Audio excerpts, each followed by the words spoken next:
Welcome. This is Glasgow Rangers Nation. I'm Owen James, and this is all your latest Rangers news. Guys, we're going to reflect, obviously, on a disastrous night in the Europa League for Rangers and kind of the wider connotations of this. I mean, look, forget what happens on Sunday. I mean, look, it's St Johnstone. We'll probably go turn St Johnstone over, and suddenly all will be forgiven. You know what? It's looking at what we do against higher end opposition. And I understand the argument. For anyone comes back at me with this argument, that Lyon were £180 million they spent this summer, which is more than us. Their squad's worth, 10 times what ours is worth, which is pretty much what happens in Scotland. Our squad is worth 10 times more than what most of the squads we play against look like. Yet we don't look like Lyon looked like against us, against them, if you get what I mean. And also, I think, yes, Lyon contain a lot of very talented footballers. The wingers, Fofana and Cheikh, or whatever he's called. Lacazette looks a very good player. Their front three was very, very good indeed, and a whole lot better than ours. But I kind of want to pick up on some of the wider things. Look at where we're up to with everything. And I've got to say that, let's start with a positive. Shall we start with something positive from last night? Let's start with a positive, shall we? There's plenty of negative. There's plenty of people who deserve an absolute arse ripping because of their performances last night and their general performances anyway when the going gets tough and we come up against a decent team. But let's talk about the positive. The big positive for me out of last night was Nadim Bajrami. Yet again, Bajrami just looks different class. The lad looks absolutely different class. He looked an absolute class apart from any single player on that Rangers team. And I'll be honest with you, sort of Jesus-like in that picture, isn't he? I'll be absolutely honest with you. If I was Nadim Bajrami tonight, and I was actually sat, I stood watching that game unfold in front of me, I'd actually kind of look at it and kind of go, what the hell is going on? And what the hell have I agreed to here? Because I'll tell you something. He looked like a dad playing with a load of lads. He really did. He looked like a semi-pro in a pub team. He that much better. He looked like a Premier League player, on loan in a League One team. He really did look a completely different kettle of fish to anything else out there. The vision, the passing, the movement, just the talent of the man is just so much better than anything else we've got. And one of the things that made absolutely zero sense, that's a positive. That is a massive positive. It is the form of Bajrami. I think he looks a fantastic buy. I think he looks a fantastic footballer. I think he looks, really, really good quality. One of the things, though, from, linked to Bajrami, though, that made absolutely zero sense whatsoever from Phillipe Clement. I'm getting pretty used now to decisions from Phillipe Clement making absolutely zero sense. And I'm getting to the point now where I actually don't want to listen to his post-match press conferences anymore because they're just pointless. They're just absolutely clueless. It's like he genuinely has not watched the game that we've just watched. He's kind of, sat there playing on his phone for 90 minutes and then kind of checked out the stats on his phone at the end of the game and talked purely from the stats. He hasn't actually watched the game at all. Tom Lawrence does well again, scores, fantastic, well done, Tom. And then gets injured. A goal that could have been disallowed quite easily. I think Dessers was fouling the goalkeeper. But, Lawrence goes off injured at half-time. And rather than do the sensible thing, which is move Bajrami into the 10 role, which is what Bajrami is he's a 10, and bring McCausland on the wing, bring him on the right, shift Tierney to the left. No, Clement decides to bring Kieran Dowell on, who I'm yet to understand what Kieran Dowell actually does, and keeps Bajrami left. I genuinely did not understand that change whatsoever. Kieran Dowell, obviously, some people say, well, he is an attacking midfielder, that's his position. Well, what did he do in that second half when he was actually given a chance to play in his position? He did absolutely nothing. And, whenever he's been brought on, he's just looked absolutely useless. He can't shoot particularly well. His passing isn't outstandingly fantastic. He doesn't burst beyond the striker. He hasn't got particularly good pace. He can't head a ball that well. His tackling isn't particularly great. I genuinely don't understand why Dowell is continually picked and why Clement continually turns to Dowell. I genuinely don't understand it. I mean, the substitution at the weekend where he brought off Raskin and brought on Dowell, which he said was for tactical reasons, made absolutely zero sense, because whatever tactical decision he made, it was the wrong tactical decision, because Hibs took control of the game in the second half. So, and tonight, again, he comes on in the second half and just looks like the little boy lost. He looks like a competition winner who's got, won the right to come on at half time in a Europa League game for the player of his choice. So Kieran Dowell, to me, and the Clement's obsession with Dowell, I just genuinely sit there and I wonder what Clement sees in him, because I don't genuinely, and look, I know my coaching expertise is nowhere near Clement. I get that. I have coached, I have scouted. I genuinely don't get the point of Kieran Dowell. I don't see anything. I don't personally see anything in Kieran Dowell that is remotely decent. So I don't get that one. I must admit, I don't genuinely get that. Right. I mean, let's grasp the nettle of this one, shall we? Václav Černý. It's easier to score than miss that chance. I mean, how he misses that chance, I genuinely do not know. If that goes in, it's a different game. It really genuinely is. But the ball falls to him, and he's quite clearly either low on confidence or hasn't got the ability. I don't know which one it is. Hasn't got the ability. I don't know.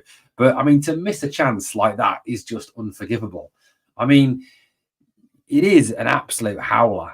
It is an absolute howler. And, I was listening to one of the post-match podcasts tonight. I can't remember. I think it was the Rabble, I think it was. Or it could have been Journal, I don't know, on the way home from work. And I'll be honest with you, a comment that was made on there, at first I thought, what? And then I actually thought about it and thought, do you know what? Actually, putting everything aside, that person's got a point. Scott Wright would have scored that.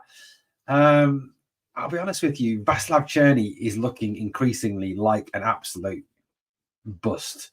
He genuinely is. I mean, he was absolutely appalling tonight yet again.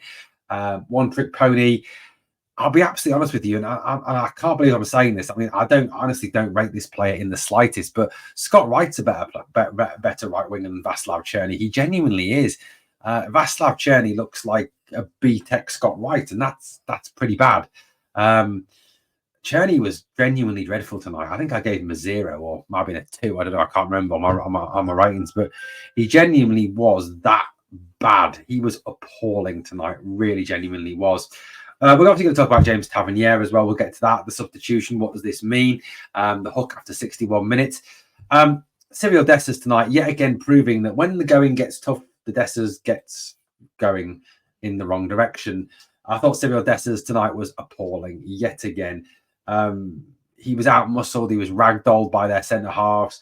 He just, again, when we come up against a top team, a decent team, like we did against PSV last season, like we did against Benfica last season, like we did and I hate to say this, against Celtic, like we did tonight against Lyon. The moment we come up against a remotely decent team, Dessers looks like what he is. He's a flat-track bully. He can do it against the crap teams like St Johnstone, Ross County, Dundee United, etc., etc. But when the going gets tough and the team gets tough, he just can't do it. He spent more of his time in the second half rolling around on the floor, throwing himself to the floor, throwing his arms in the air, moaning at the referee. He looked genuinely dreadful. He did honestly look appalling tonight. And I've been absolutely slaughtered for this view for a while now. Yes, he runs around a lot and he tries really hard, but I'll tell you something, people go, well, he works his socks off. Give him credit for that. He tries really hard. He runs around a lot. I'll tell you something, I could pick a fan out of the crowd who would run around and try really hard for 90 minutes. I could pick a Rangers fan from anywhere in the world who would run around and try hard for 90 minutes. That doesn't make you a footballer.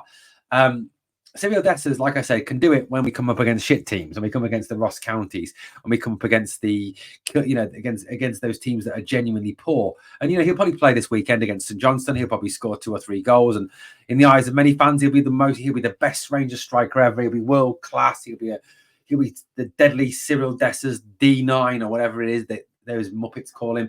But he just genuinely is poor.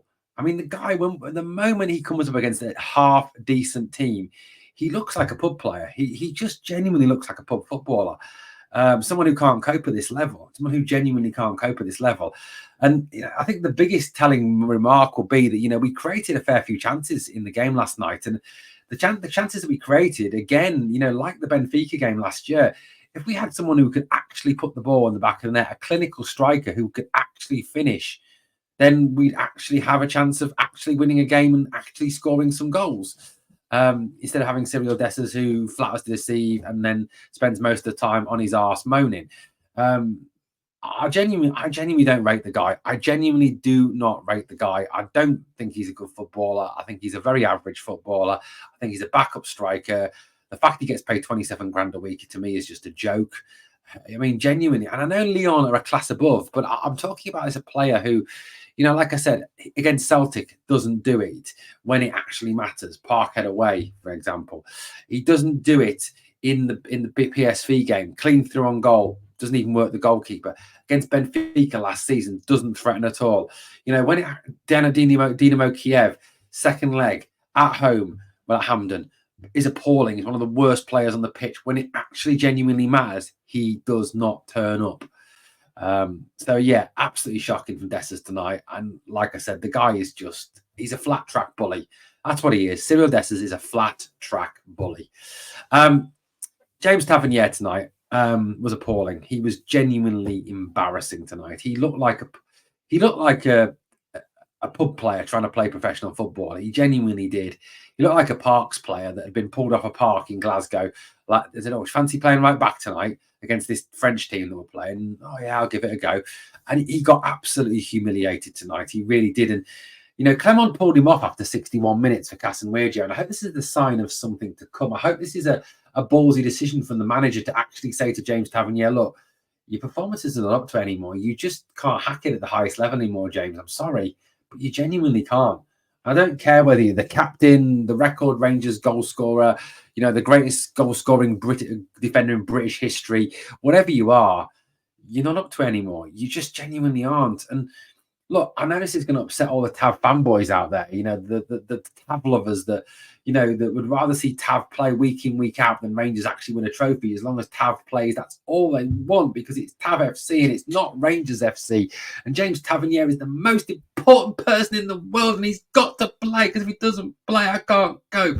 That's what it seems like to me with some of these Tav fanboys. But he genuinely is. He's getting embarrassing now. It really is. And the guy can't cope anymore. And it's not just against Lyon. Celtic, Maida embarrasses him on a regular basis. And it's even against some of the poorer teams. Hibs embarrassed him on a number of occasions on Sunday as well. And hopefully, that substitution that Clement made in the 61st minute and brought Cass on. I thought Cass did a positive. Here's a positive, guys, in the middle of all this moaning. I thought Cass did really well. I thought Cass actually, when he came on, tracked runners. He stayed with runners. He tackled well. He tracked back. He clears one off the line. He did everything that James Tavernier didn't do, which was track runners, not fall asleep at the back post and give away goals like he normally does. Goals 2 and 4 are down to James Tavernier. Ball watch, all those things. Cass doesn't do that. Cass defends. He tracks. He goes forward. He tracks back. He closes space. He bunches in. He covers out. Look, I've singled out a few players there, Cheney, Dessers, Tav, etc., for some criticism tonight. I don't think anyone, like I said, apart from Nadim Bayrami, covered themselves in any sort of honour in that game at all. Yefte wasn't bad. Dio wasn't bad. Jack Butland, I think, deserves a bit of a pass just because, yes, he might have let 4 goals in, but without Jack saves, it could have been 8, 9. It really genuinely could have been. As for this Clueless Clement thing, Clement is just, I listened to his post-match. I went back and I actually did sit and listen to his post-match interview, and I genuinely sit there and I genuinely think sometimes, you haven't watched this game. You genuinely haven't watched this game. Or if you have, you are actually clueless. You're actually genuinely clueless.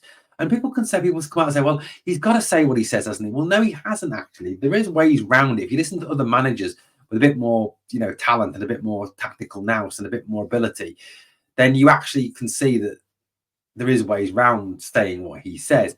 I mean, he sits there in the post-match interview and he says, I thought 4-1 was harsh and didn't reflect how we played.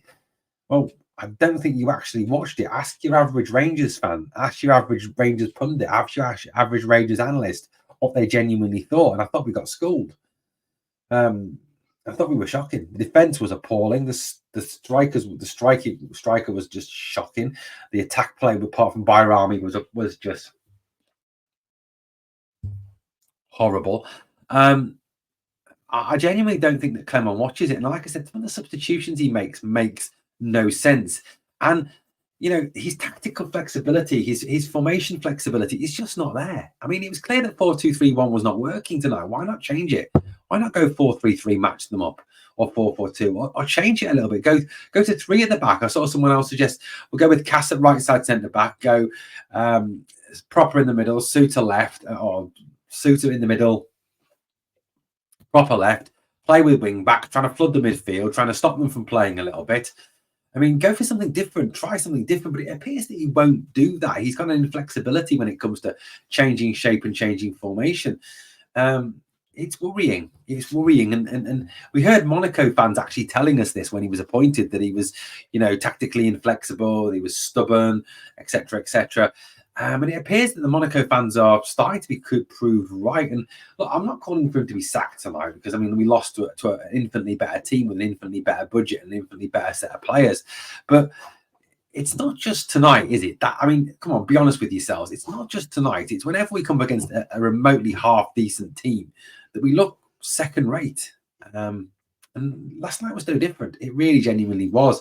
Now, like I said, I know that we'll go up against St Johnstone on Sunday and we'll probably beat them because it's St Johnstone and they're shit, and everything will be forgiven, and Clement will be the greatest manager ever, and Tav will start and be the greatest captain ever, and Dessers will score a couple because it's St Johnstone, because he's a flat-track bully and he'll be the greatest striker ever, etc., etc., etc. But we've got to kind of look at the more fundamental issues in this team, more fundamental problems in this team. Manager is one of them. His inflexibility, his lack of his lack of ability to change things for the positive with substitutions are big problems. Cyril Dessers not being able to do it against the big teams. Tav been the weak link at the back and targeted all the time. There's just a lot of weaknesses that need to be addressed, and the manager just either isn't seeing them or doesn't want to address them or can't address them. I don't know what it is, but there does need to be some change, especially when it comes to the bigger games, which we've obviously got another 6 going now. Against some pretty decent teams, Olympiacos, Nice, Tottenham won again tonight. They're looking decent at the moment. And Big Angels, he knows how to play against us. He's done it often enough. So, look, it's a worrying time. It is a worrying time when it comes to big games. And like I said, I'm not worried about Sunday. We'll beat St Johnstone. We'll then have an international break. We'll come back and win another league game, and all will be forgiven. But we'll come to the January, play Celtic, and who knows what will happen. Let me know your thoughts and feelings from last night, guys. Obviously, smash a sub, smash a like, drop me a comment. All of them help either the channel grow or the video grow. So thanks for watching. And even though we lost tonight, even though we were pretty much humiliated, we've got to always remember we are the people.